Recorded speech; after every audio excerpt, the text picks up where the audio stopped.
Doctors treating Russian opposition leader Alexei Navalny say they are doing all they can to save his life. Mr. Navalny is a prominent critic of Russian President Vladimir Putin. He fell ill after drinking tea believed to have been laced with poison. At the moment, he is still in intensive care in Siberia. Julia Chapman has more from Moscow. She joins us now to give us the latest on this. Julia, what's the condition of Mr. Navalny's, what condition is he in now?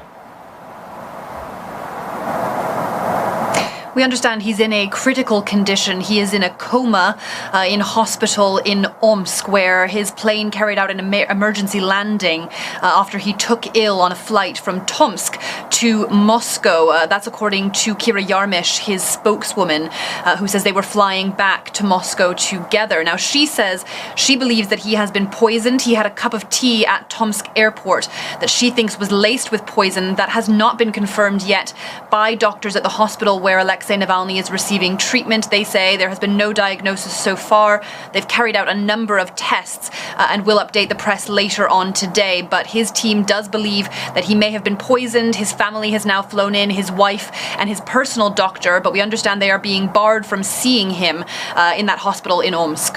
Well, we know where, you mentioned there where and when this incident happened. Do we know if there'll be an investigation or if investigations are already ongoing? Well, the police are present at the hospital in Omsk where Alexei Navalny is being treated, and his team is calling for a proper investigation into what they believe has been a poisoning of Alexei Navalny. We've also heard from the Kremlin, the spokesman for Russian President Vladimir Putin, Dmitry Peskov, says that he wishes Alexei Navalny a speedy recovery and says if it does prove that he was poisoned, there will be an investigation into how that happened. But so far, absolutely no details as to how it could have happened, how he has fallen ill. The airline that they were flying with, S7, says that he did not eat or drink anything while on board, and indeed the plane did carry out an emergency landing not long after having taken off from Tomsk. Now, this isn't the first time that a vocal critic has been publicly attacked or mysteriously fallen ill. Tell us about sort of previous instances.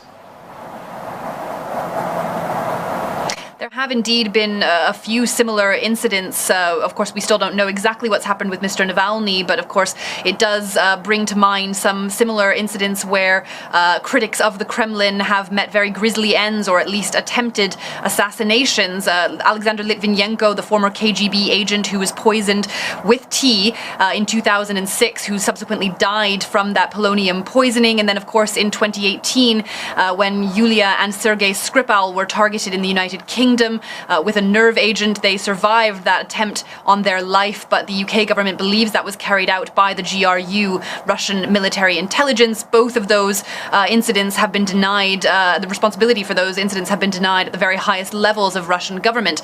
But Alexei Navalny has been a thorn in the side of the Kremlin for many years, but he's also made a lot of other enemies through his anti-corruption investigations. He is the opposition, an opposition figure, a prominent campaigner, but he's also a very prominent anti-corruption activist, and a lot of the investigations have met the ire of their targets. He's been sued repeatedly and is often thrown into prison for trying to organize protests in Moscow. Okay, thanks for getting us up to speed with all of that. Julia Chapman speaking to us from Moscow.